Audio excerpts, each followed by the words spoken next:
الحمدللہ رب العالمین والصلاة والسلام علی محمد الامین اعوذ باللہ من الشیطان الرجیم بسم اللہ الرحمن الرحیم۔ خواتین و حضرات، دین کا صحیح تصور کے زیر عنوان ہم نے دین کی حقیقت کی بحث میں کچھ چیزوں کا مطالعہ کر لیا تھا۔ دین کی حقیقت عبادت ہے، عبادت کے معنی کیا ہیں، اور پھر یہ معنی کیسے بتدریج اپنے اطلاقات میں وسعت اختیار کرتے ہیں۔ اس کو جس طرح میں سمجھتا ہوں میں نے اس 1-1.5 صفحے میں بیان کر دیا۔ اس سے پہلے کہ یہ بتایا جائے کہ مولانا سید ابوالعلا صاحب مودودی اس ساری صورتحال میں کیسے معنی کی تعین کرتے ہیں، چند چیزوں کی طرف تو اشارہ ہو چکا ہے۔ مختصر لفظوں میں اسی تمثیل کے حوالے سے جو میں نے پیش کی تھی، اس سس کو سمجھ لیجئے۔ میں نے اس وقت بھی معذرت کی تھی کہ اس سے بہتر مثال اس ساری صورتحال کو سمجھانے کے لیے دستیاب نہیں ہے۔ اگر آپ حضرات کوئی اور بہتر چیز اس میں دریافت کر سکیں تو ہو سکتا ہے کہ اسے پیش کرنے میں آسانی ہو۔ یعنی جو مرد و عورت کا تعلق ہے اس کی حقیقت کیا ہے؟ زوجیت۔ جیسے ہم کہتے ہیں دین کی حقیقت کیا ہے؟ عبادت۔ اب جب آپ زوجیت کو سمجھنا چاہتے ہیں تو وہ اپنی اصل میں کیا ہے؟ وہ اصل میں صنفی کشش ہے۔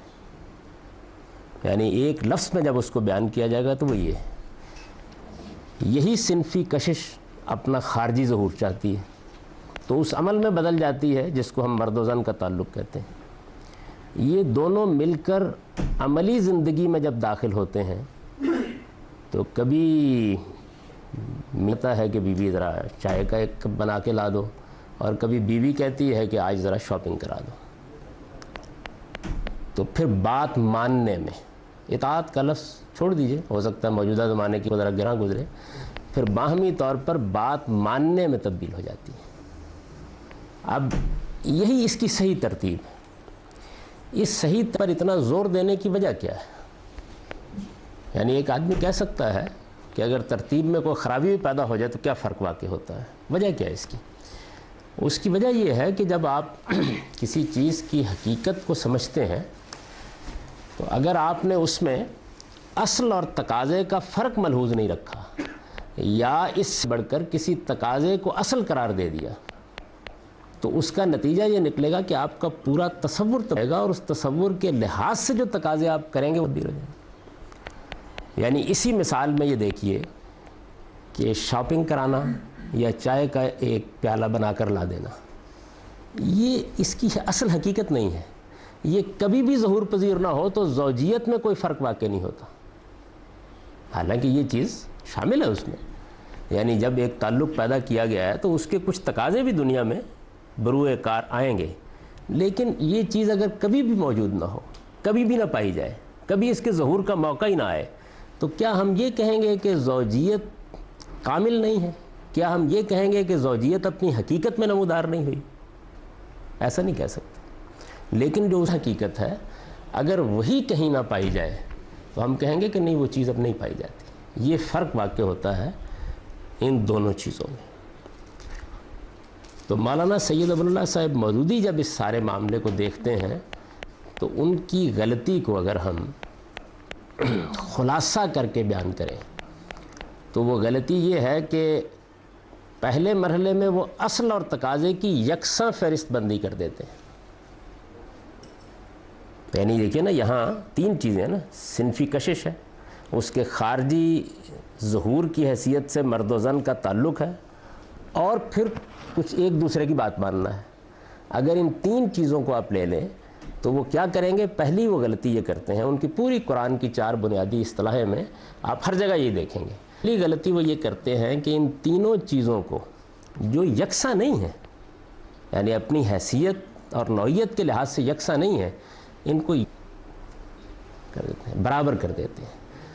تو اس کو مولانا وحید الدین خان نے تعبیر کیا تھا کہ یہ اصل اور تقاضے کی یکساں فہرست بندی کی غلطی ہے. پہلا مرحلہ یہ ہے. اچھا پھر یہیں نہیں رکتے بلکہ اس سے بڑا ستم یہ کرتے ہیں کہ تقاضے کو اصل قرار دے کر اس سے سارے مفاہیم متفرق کرنا شروع کر دیتے ہیں. یعنی آپ اس مثال میں یوں سمجھیں کہ جیسے چائے کی پیالی بنا کر لانا یا شاپنگ کرانا یہ زوجیت میں اصل قرار دے دیا جائے اور پھر سارے تقاضے اس سے متفرق کر لیے جائیں, ساری چیزیں اس سے نکال لی جائیں, اور پھر جب وہ اصل اور تقاضے کی یکساں فہرست بندی کے بعد یہ ترتیب الٹ دیتے ہیں تو اس الٹی ہوئی ترتیب ہی کو قرآن کی اصل دعوت قرار دیتے ہیں. یعنی یہ خلاصہ ہے ان کی غلطی کا. اب آپ یہ دیکھیے کہ وہ یہ کیسے کرتے ہیں. اس کو بعض مثالوں سے واضح کیا ہے وحید الدین خان نے.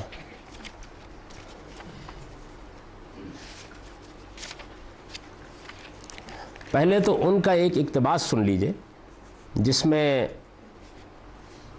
مولانا یہ بیان کرتے ہیں کہ ان کے نزدیک عبادت کے معنی کیا ہے. اس پر ہم ذرا تفصیلی گفتگو بعد میں کریں گے, پھر صرف پہلے اس بات کی نوعیت سمجھنے کے لیے سن لیجئے. یعنی انہوں نے اس پہلے کچھ سے عبادت کے معنی بیان کیے ہیں, یہ 5 معنی بیان انہوں نے کیے ہیں, اور پھر اس کے بعد انہوں نے اس کے اوپر ایک جامع یہ مولانا مودودی کا اقتباس ہے قرآن کی 4 بلائیں سے.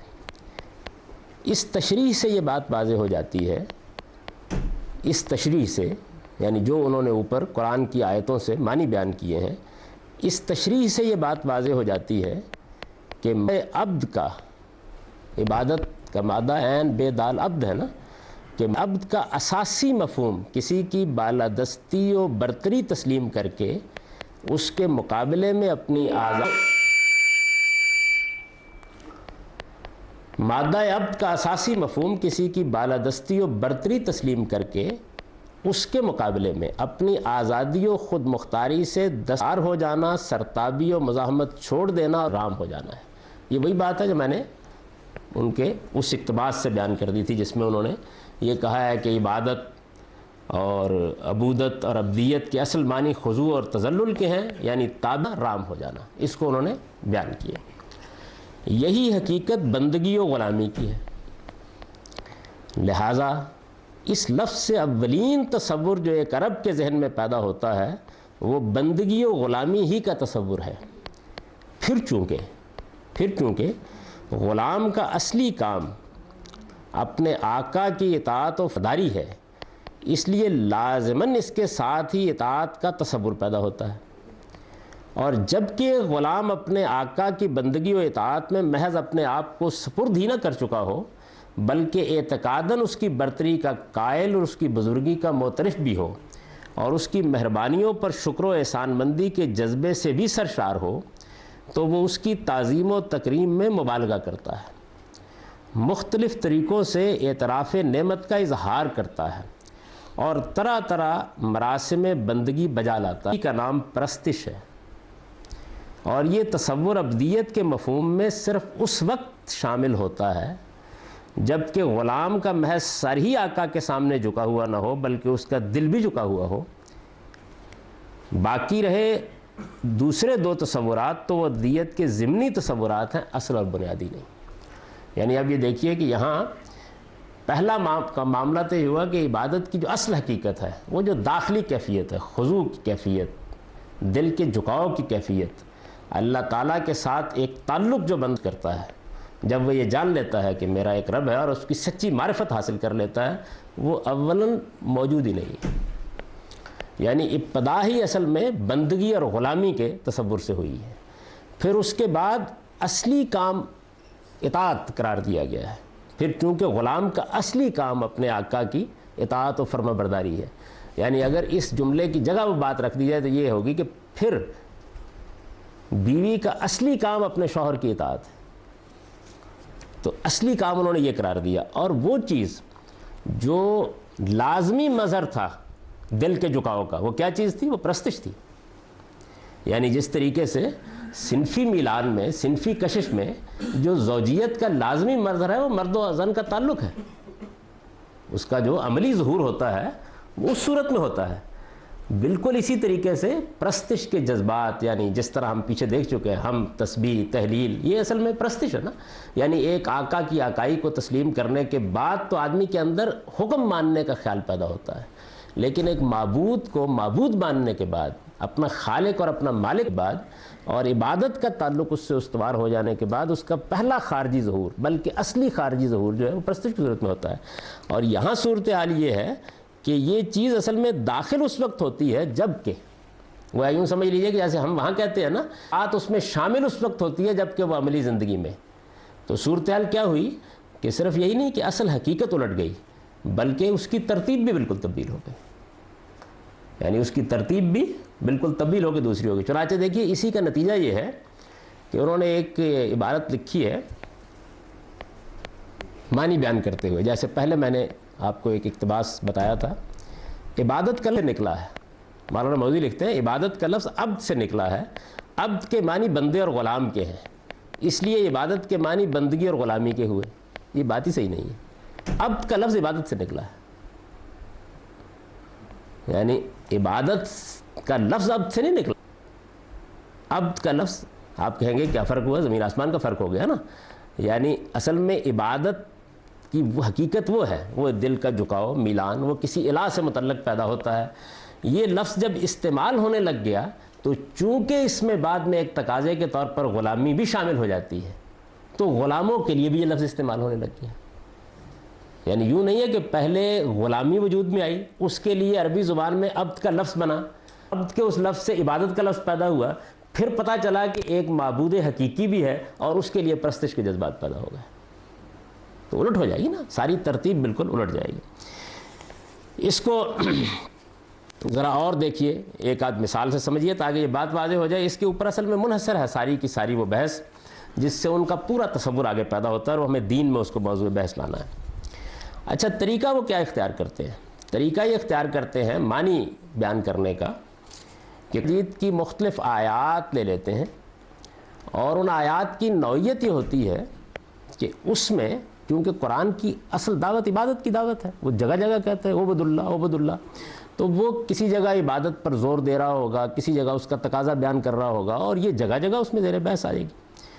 تو وہ کیا کریں گے؟ وہ یہ کریں گے کہ جن مقامات پر یہ تقاضے بیان ہوئے ہیں، جن میں حقیقت کی طرف اشارہ کیا گیا، سب کو ایک جگہ لے لیں گے اور سب کو ایک جگہ لے کے اس سے ایک جامع مفہوم نکالیں گے۔ اس کی بڑی اچھی مثال دی ہے وحید الدین خان نے۔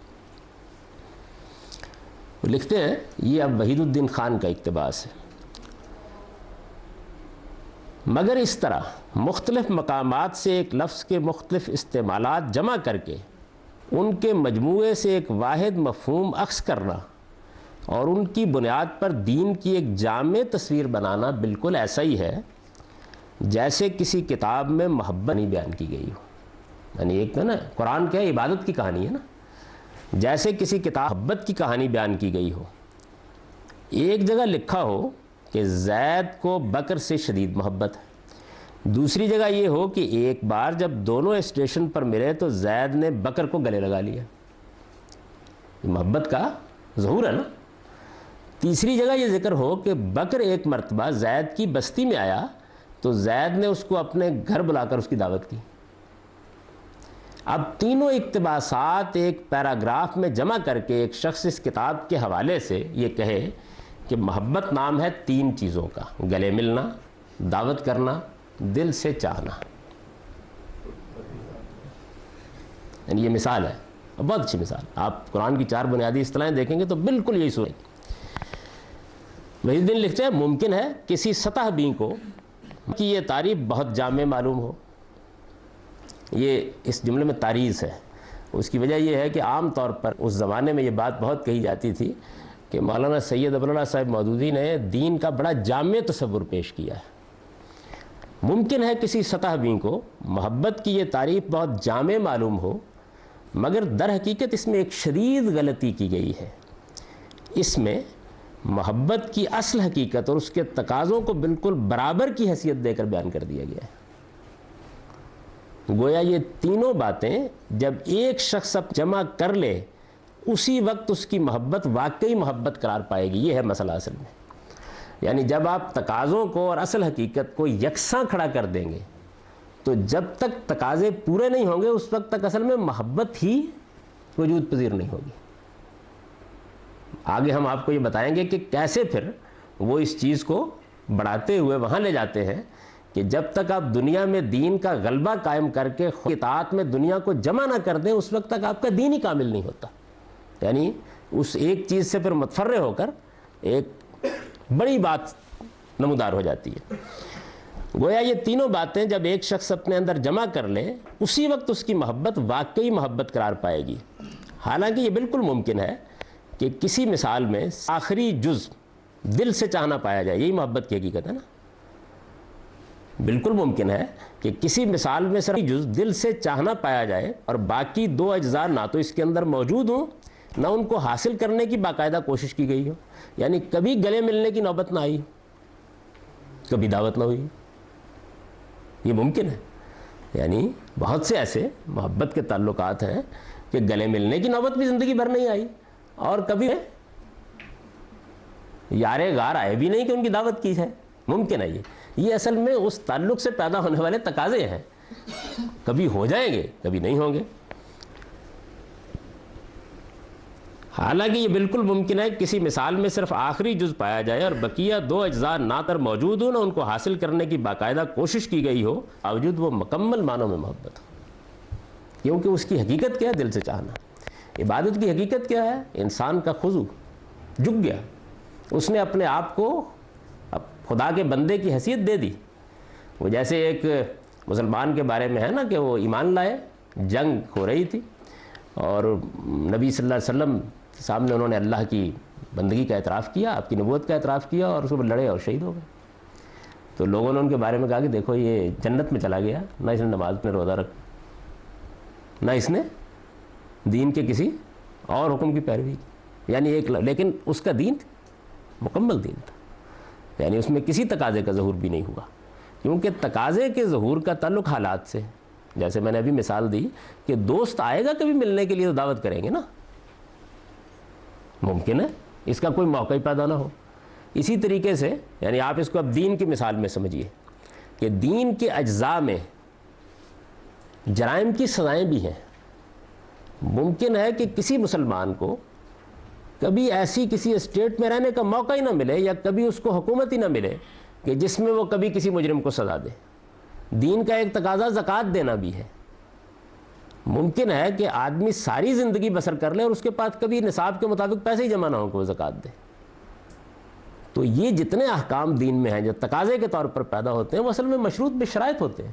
وہ صورتحال پیدا ہوگی تو اس حکم پہ عمل کیا جائے گا, نہیں ہوگی نہیں کیا جائے گا. اچھا اب اس دیکھیے کہ یہ تقاضے بڑے ضروری ہوتے ہیں. یعنی اگر آپ نے شاپنگ نہیں کروائی تو اصل حقیقت بھی غائب ہو سکتی ہے. بہرحال اصل حقیقت وہی ہے. تو اس کو انہوں نے اس طریقے سے بیان کیا.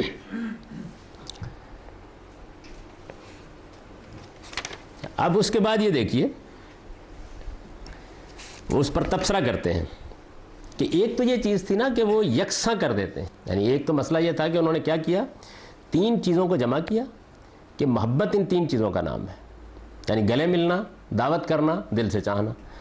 تو ایک تو یہ چیز کی کہ یکساں فہرست بندی کر دی. پھر ایک اور کام یہ کیا کہ جو اصل تھا اس کو الٹ دیا. وہ کہتے ہیں کہ مگر غلطی یہیں نہیں رکتی, اسی کے ساتھ ایک اور مشترک غلطی ہے جو چاروں بحثوں میں کم و بیش پائی جاتی ہے. وہ الہ, رب, دین, عبادت اصطلاحات ہیں نا جو چاروں بحثوں میں کم و بیش پائی جاتی ہے, اور وہ یہ ہے کہ اصل اور تقاضے کی یکساں فہرست بندی سے, اصل اور تقاضے کی یکساں فہرست بندی جب ذہن کو تسکین نہیں ہوئی تو اس نے پورے معاملے کو الٹ دیا اور جو چیز تقاضے کے درجے میں مطلوب تھی اسے اصل قرار دے کر اصل کر دیا. اس کی مثال بالکل ایسی ہے جیسے کسی کو دعوت مدارات سے زیادہ دلچسپی ہو تو وہ دعوت کو محبت کے اجزائے سیگانہ میں سے ایک جز کی حیثیت دے کر مطمئن نہیں ہو سکتا. وہ تو اس کو سب سے اوپر رکھنا چاہے گا. وہ کہے گا کہ محبت کی اصل حقیقت دعوت کرنا ہے. اب دیکھیے انہوں نے اس کو بیان کیا کہ کیسے غلطی ہوتی ہے. وہ کہے گا کہ محبت کی اصل حقیقت دعوت کرنا ہے. اب چونکہ دعوت میں ملاقات ہوتی ہے, اس لیے دوست کو گلے بھی لگا لیا جاتا ہے، اور جب اس طرح سے دعوت اور معانقے میں کچھ دن گزر جاتے ہیں تو فطری طور پر دل میں ایک دوسرے کی محبت بھی پیدا ہو جاتی ہے۔ یعنی یہ اصل میں ایک بہت اچھی مثال ہے جس سے انہوں نے اس بات کو واضح کرنے کی کوشش کی ہے۔ مولانا مودودی جب پھر یہاں سے آگے بڑھتے ہیں اور دین تک پہنچتے ہیں تو یہ ان کا بنیادی تصور صورتحال میں کتنا غیر معمولی تغیر پیدا کر دیتا ہے، اس کو ہم اگلی بحث میں دیکھیں گے۔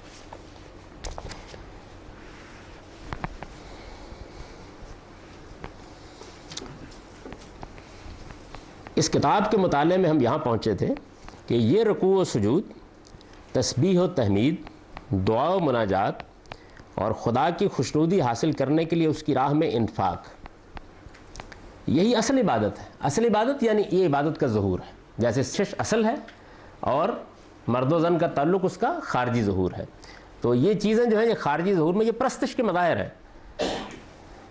لیکن انسان چونکہ اس دنیا میں اپنا ایک عملی وجود بھی رکھتا ہے، اس وجہ سے اپنے اس ظہور سے آگے بڑھ کر یہ عبادت انسان کے اس عملی وجود سے متعلق ہوتی اور اس طرح پرستش کے ساتھ اطاعت کو بھی شامل ہو جاتی ہے۔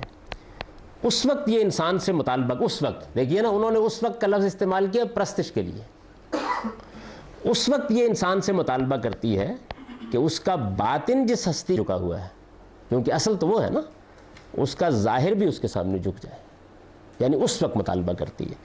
اس نے اپنے آپ کو اندرون پر جس کے حوالے کر دیا ہے، اصل میں اندرونی حوالگی تھی اس کی اصل حقیقت، باطن کا جھکاؤ تھا اس کی اصل حقیقت۔ اس نے اپنے آپ کو اندرونی طور پر جس کے حوالے کر دیا، اس کے خارج میں بھی اس کا حکم جاری ہو جائے، یہاں تک کہ اس کی زندگی کا کوئی پہلو اس سے مستثنیٰ نہ رہے۔ دوسرے لفظوں میں یوں کہیے کہ ہر لحاظ سے وہ اپنے پروردگار کا بندہ بن کر رہے۔ یعنی اب ظاہر بات ہے کہ جب ہم ان سارے پہلوؤں کا احاطہ کر کے یہ لفظ بولیں گے تو پھر اس کے معنی یہ ہوں گے کہ وہ اندر اور باہر سے اپنے پروردگار کا بندہ بن گیا، یعنی یہ چیز پھر ایک لفظ میں ہم اس کو تعبیر کر دیں گے۔ یا ایھا الذین آمنوا، ارشاد فرمایا یا ایھا الذین آمنوا ارکعوا واسجدوا واعبدوا ربکم وافعلوا الخیر لعلکم تفلحون۔ ایمان والو رکوع کرو اور سجدہ کرو اور اپنے پروردگار کے بندے بن کر رہو اور بھلائی کے کام کرو تاکہ تم فلاح پاؤ۔ حقیقت کے بعد اطاعت کے بعد عمل خیر میں اس کا ظہور، تو قرآن نے ان کو جمع کر دیا ایک آیت کے اندر، یعنی ترتیب سے جیسے ہم اس کو سمجھ رہے تھے۔ عبادت کا یہی مطالبہ ہے جسے قرآن نے ادخلوا فی السلم کافہ کے الفاظ میں بیان کیا ہے۔ یا ایھا الذین آمنوا فی السلم کافہ ولا تتبعوا خطوات الشیطان انہ لکم عدو مبین۔ ایمان والو اللہ کی اطاعت میں پورے کے پورے داخل ہو جاؤ اور شیطان کے نقش قدم کی پیروی نہ کرو، وہ لاریب تمہارا کھلا دشمن ہے۔ اس آیت کا یہی مفہوم مولانا امین احسن نے بیان کیا ہے، یہی عام طور پر ہمارے مفسرین بیان کرتے ہیں، یہی مولانا سید اللہ صاحب مودودی بیان کرتے ہیں، اس لیے کہ آیت کے مفہوم کے معاملے میں کوئی بڑی پیچیدگی نہیں پیدا ہوتی، یہاں بھی کوئی پیچیدگی نہیں پیدا ہو رہی، لیکن یہ آیت میری اب تفسیر میں آ گئی تھی، یعنی پچھلے دنوں میں نے سورہ بقرہ کے اس مقام کی تفسیر لکھی ہے، تو ظاہر ہے کہ جب آدمی قرآن مجید کی تفسیر لکھتے ہوئے کسی مقام پر پہنچتا ہے تو جو کچھ بھی سمجھ رہا ہوتا ہے اس پر دوبارہ غور کرتا ہے، اس کو اچھی طرح سمجھنے کی کوشش کرتا ہے۔ تو اب جو میں نے اس کا ترجمہ کیا اس پر میرا اطمینان نہیں رہا، یعنی جس سیاق و سباق میں یہ آیت آئی ہے وہاں اس کے یہ معنی نہیں بنتے، اور جب یہ اس کے معنی نہیں بنتے تو اس جگہ اس آیت کا محل بھی نہیں بنتا۔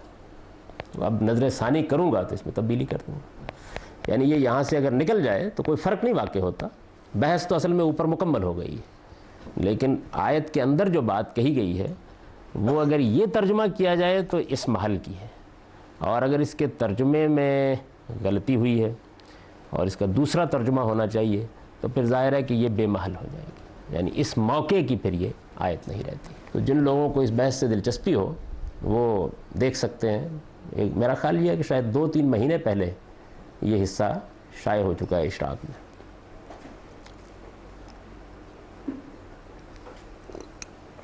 اصل بحث سے چونکہ اس کا تعلق نہیں ہے، اس وجہ سے آپ چاہیں گے تو میں بتا دوں گا کہ اس میں کیا مسئلہ ہے، لیکن میں اشارہ کر کے اس کو چھوڑ رہا ہوں۔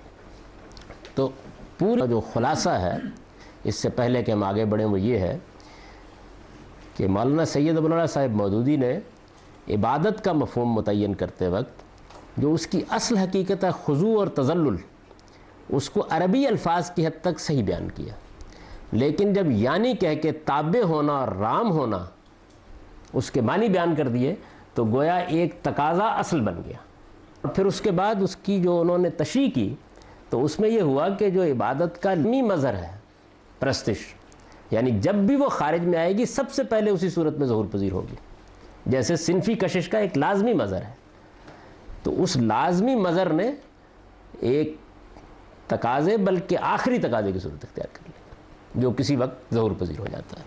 تو ترتیب اس کے نتیجے میں الٹ گئی، اب عبادت اطاعت ہو گئی، اور جب عبادت اصل میں اطاعت ہو گئی تو پھر اللہ تعالیٰ سے آگے بڑھ کر ایک حاکم مطلق کی حیثیت اختیار کر گیا۔ بندے اور خدا کا تعلق بھی اصل میں عبد اور معبود کا نہیں بلکہ حاکم اور محکوم کا تعلق قرار پایا، اور حاکم اور محکوم کا تعلق پھر ان کے خوبصورت الفاظ میں میری ذاتی زندگی سے بھی متعلق ہوا اور اس پورے عالم سے بھی متعلق ہوا۔ تو وہ اس کو اس طرح بیان کرتے ہیں مختلف جگہوں پر کہ خدا کی تکوینی بادشاہی تو پوری دنیا میں قائم ہے، ہمیں یہ حکم دیا گیا کہ ہم اس کی تشریعی بادشاہی پوری دنیا میں قائم کرتے ہیں۔ یعنی اطاعت کا جو تعلق ہے وہ پھر آگے بڑھتا ہے، وہ کیسے آگے بڑھتا ہے اس کے لیے دوسری آیات ہے، یعنی آگے کیسے بڑھتا ہے، لیکن بنیاد اس کی یہاں سے اٹھتی ہے۔ اس بنیاد کو بہت اچھی طرح سے سمجھ لینا چاہیے کہ یہ کیسے غلط ہوئی ہے، یعنی معنی کی تعین میں کیا غلطی ہوئی ہے، اصل اور تقاضے کی یکساں فہرست بندی میں کیا غلطی ہوئی ہے، اور پھر ترتیب الٹ دینے سے کیا صورتحال پیدا ہو گئی۔ اللہ اور بندے کے درمیان عبد و معبود کے اس تعلق کے، یعنی اب تعلق کیا بنا، اصل عبد و معبود کا۔ جیسے محبت میں اصل تعلق کیا ہے، عاشق اور معشوق کا، یعنی باقی تو اس کے اظہار کے اسالیب ہیں۔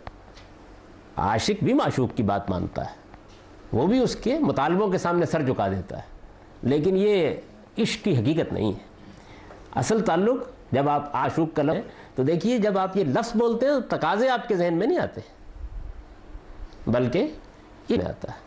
اور عشق کیا ہے، میرا خیال یہ ہے کہ آپ سب لوگ جانتے ہوں گے، اس لیے کہ یہاں تو سبھی لوگ بہت صاحب ذوق ہیں۔ اللہ اور بندے کے درمیان عبد و معبود کے اس تعلق کے لیے اس کی ہم نے وضاحت کر دی کہ عبد اور معبود کا تعلق کیا ہے، یعنی دل کا جھکاؤ، میلان، ایک پروردگار کے مقابلے میں خضوع، اخبات، انابت، آدمی پورے وجود کے ساتھ اپنے باطن میں اس کی طرف متوجہ ہو گیا، مان لیا اس نے کہ میں ایک پروردگار کا بندہ ہوں۔ اب اس کے بعد اس کے سارے خارجی مظاہر کے ساتھ جس میں پھر اطاعت بھی شامل ہو جاتی ہے، عبد و معبود کا تعلق بنتا ہے۔ اللہ اور بندے کے درمیان عبد و معبود کے اس تعلق کے لیے یہ عبادت جب عبادت طبیعتی اور اخلاقی اساسات متعین کرتی، مراسم طے کرتی اور دنیا میں اس تعلق کے تقاضوں کو پورا کرنے کے لیے حدود و قیود مقرر کرتی ہے تو قرآن کی اصطلاح میں اسے دین سے تعبیر کیا جاتا ہے۔ یعنی اب یہ دیکھیے یہ الفاظ ہیں بہت سے، ورنہ یہ اصل حقیقت کی تحلیل ہے اور کچھ بھی نہیں ہے۔ عبد اور معبود جب آپ لفظ بولتے ہیں عبد اور معبود تو اسی سے جو تعلق بنتا ہے وہ ہے عبادت، چیزیں بنتا ہے نا عبادت۔ تو عبادت جس کی جائے گی دو چیزیں آپ لازماً متعین کریں گے اس میں، یعنی ایک تو وہ ہے کون، جس کی بھی کریں گے، یعنی اگر عشق کی مثال لے لیں تو عشق میں آپ طے کریں گے نا کہ کوئی معشوق ہونا چاہیے، تو عبادت میں جب آپ کہتے ہیں اس میں معبود ہونا چاہیے نا، کوئی معبود ہوگا تو عبادت کی جائے گی۔ اب یہ جو معبود خدا معبود ہے تو یہ تو اس دنیا کی کوئی چیز نہیں ہے، ایسا تو نہیں ہے نا کہ دنیا میں ہم نے کوئی معشوق ڈھونڈ لیا، یعنی اس کے ساتھ ہی اصل میں بہت سے عبادت طبیعتی سوالات پیدا ہو جاتے ہیں۔ جیسے ہی آپ عبادت کی حقیقت کو آپ تحلیل کرنے کے لیے ذہن کے شعوری حصے میں لاتے ہیں تو اس کے ساتھ ہی عبادت طبیعتی سوالات پیدا ہو جاتے ہیں۔ مطلب یہ ہے کہ خدا ہے تو پھر کیسا ہے، کیا ہے، ہو جائے گا نا، اور وہ میرے وجود سے کیسے متعلق ہوتا ہے، یہ سب چیزیں پیدا ہو جائیں گی۔ تو جس وقت آپ اس کا جائزہ لیں گے تو یہ معلوم ہوگا کہ عبادت اصل میں آپ سے تقاضا کرتی ہے کہ آپ اس کے مابعد طبیعتی اثاثے تعین کریں۔ اب ہم یہ کام اس لیے نہیں کرتے، جیسے میں نے مثال دی تھی کہ آپ گاڑی چلاتے ہیں تو بہت سے کام اب آپ سے آپ ہو رہے ہوتے ہیں، یعنی جب ہم خدا کے سامنے نماز کے لیے بھی جھکتے ہیں تو اصل میں مابعد طبیعتی اساسات متعین ہوتی ہے نا، مابعد طبیعتی میٹا فزیکل، اس کی اساسات بنیادیں ہوں گی کوئی، ورنہ تو عبادت ظہور پذیر نہیں ہو سکتی۔ تو مابعد طبیعتی اساسات کو آپ متعین کرنا شروع کر دیں گے، یعنی اب بحث شروع ہو جائے گی، اس کائنات کا پروردگار ہے، کائنات کے پروردگار کے اوصاف و صفات یہ ہیں، کائنات سے اس کا تعلق یہ ہے، میرا اس کے ساتھ تعلق یہ ہے، یہ سب ہو جائے گا۔ اس تعلق کے تقاضے کیا ہیں، یہ زیر بحث آ جائیں گے۔ تو یہ مابعد طبیعتی اور اخلاقی اساسات ہیں۔ اچھا، جیسے ہی آپ عبادت کے جذبے سے سرشار ہوں گے تو ہم پیچھے پڑ چکے کہ ہم تسبیح پرستش کے مظاہر میں بدلے گی، اور جیسے ہی کوئی چیز مظاہر میں بدلتی ہے انسان کا مسئلہ یہ ہے کہ وہ فوراً سے رسم، قاعدہ، حد اس کی شکل دینا شروع کر دیتا ہے۔ یعنی یہ اتنا ایک نیچرل عمل ہے جو آپ سے آپ ہو جاتا ہے۔ ایسا ہی ہوا ہے، یعنی آپ جو دین اللہ کو الگ کر دنیا میں جب کہیں بھی یہ ہوا ہے ایسا ہی ہوا، یعنی ایک ہندو بھی، ایک بدھ بھی، کوئی بھی کسی مذہب کا پیرو، آپ الہامی مذاہب جو ہمارے ہاں متعین ہیں ان سے الگ کر کے بھی دیکھیں تو کیا ہوگا، وہ دین کا لفظ جب بولے گا تو یہی تینوں چیزیں ہوں گی، یعنی درمیان میں عبادت کھڑی ہوگی، پیچھے مابعد طبیعتی اور اخلاقی اساسات ہوں گی، اور ادھر مراسم وجود میں آ گئے ہوں، یعنی ہمیشہ یہی ہوگا۔ اس کا تعلق کوئی اسلام سے نہیں ہے، بلکہ دنیا میں دین اور مذہب کا لفظ جب بھی بولا جاتا ہے تو اصل میں یہ تینوں چیزیں اس میں شامل ہو جاتی ہیں۔ قرآن مجید نے دیکھیے نا، سورہ کافرون میں قریش کو یہ کہا ہے کہ لکم دینکم ولی دین، تمہارے لیے تمہارا دین، میرے لیے میرا دین۔ دین کا لفظ جو ہے یہ اپنے اندر کوئی تقدس نہیں رکھتا کہ صرف ہم اس کو اسلامی کے لیے استعمال کر سکتے ہیں، بلکہ ایک عام اصطلاح ہے، جیسے مذہب کا لفظ بالکل اسی طریقے سے۔ تو مذہب کا لفظ بھی جب آپ بولتے ہیں تو وہ اپنے چیزیں رکھتا ہے، یعنی کسی مذہب کا کوئی تصور مابعد طبیعتی اور اخلاقی اساسات کے بغیر ممکن نہیں ہے، اب تک نہیں کیا جا سکا۔ اور مذہب جیسے ہی انسان کے عملی وجود سے متعلق ہوتا ہے تو کچھ رسوم وجود میں آ جاتے ہیں، یعنی خواہ وہ بہت سادہ ہوں، جیسے ہمارے ہے ہم نماز پڑھتے ہیں اللہ تعالیٰ، یعنی اب یہ کیا ہوا ہے، وہی جذبہ خضوع ہے جو سجدے میں بدل گیا ہے، رکوع میں بدل گیا ہے، لیکن پھر اس کو ایک باقاعدہ متعین شکل دے دی گئی۔ تو جب تک جذبہ رہتا ہے اس وقت تک اس کے لیے دین کا لفظ نہیں بولا جاتا خارج کے لحاظ سے۔ وہ جیسے ہی کچھ مابعد طبیعتی اساسات متعین کرتا ہے، ایک تصور کو عکس کرتا ہے، اور اس کے بعد اس میں کچھ رسوم وجود میں آ جاتے ہیں تو کہتے ہیں بھائی یہ تو اس کا مذہب ہے، یہ تو اس کا دین ہے، یہ چیز وجود میں آ جاتی ہے۔ تو حقیقت تو دین کی وہی ہے عبادت، جیسے کہ ہم نے پہلے جملے میں بیان کر دیا، دین کی حقیقت اگر بیان کی جائے تو قرآن کی اصطلاح میں وہ اللہ کی عبادت ہے، حقیقت وہی ہے۔ لیکن اس حقیقت کا جیسے ہی آپ تجزیہ کرتے ہیں، اس کی تحلیل کرتے ہیں، تو یہ دونوں چیزیں ایک آگے اور ایک پیچھے وجود پذیر ہو جاتی ہیں۔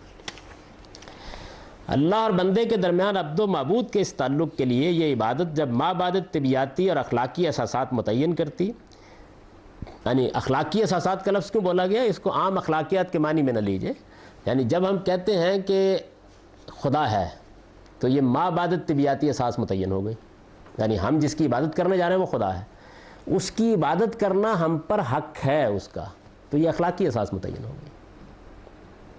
یعنی جیسے ہی یہ بات آپ نے کہی ہے، اور اس کے بغیر اصل میں عبادت کا تعلق ہی نہیں پیدا ہوتا، یعنی آخر کوئی شعور ہوگا نا کسی چیز کا، کوئی اخلاقی رابطہ ہوگا جو پیدا ہوگا، تو اس کے بعد آپ یہ کام کریں گے۔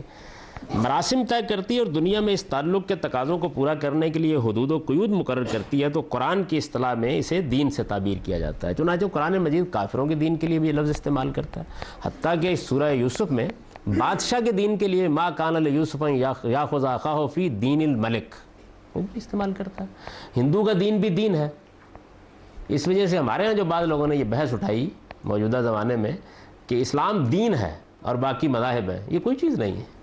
یعنی عربی زبان میں دین کا لفظ مذہب کے لیے استعمال ہوتا تھا، جس مفہوم میں مذہب کا لفظ ہم بولتے ہیں اسی مفہوم میں استعمال ہوتا تھا، اور مذہب یہ ہوتا ہے، دین بھی یہی ہوتا ہے۔ یعنی دنیا بھر میں جب دین کو بیان کیا جائے گا تو یہی تین چیزیں ہوں گی، کچھ مابعد طبیعتی اساسات اور پھر اس کے بعد کچھ مراسم اور حدود و قیود ہوگا۔ ہندو کو آپ کہیں گے تمہارا دین کیا ہے، تو آپ دیکھیں گے کہ وہ تفصیلات سے قطع نظر یہ تینوں ہی چیزیں بیان کرے گا،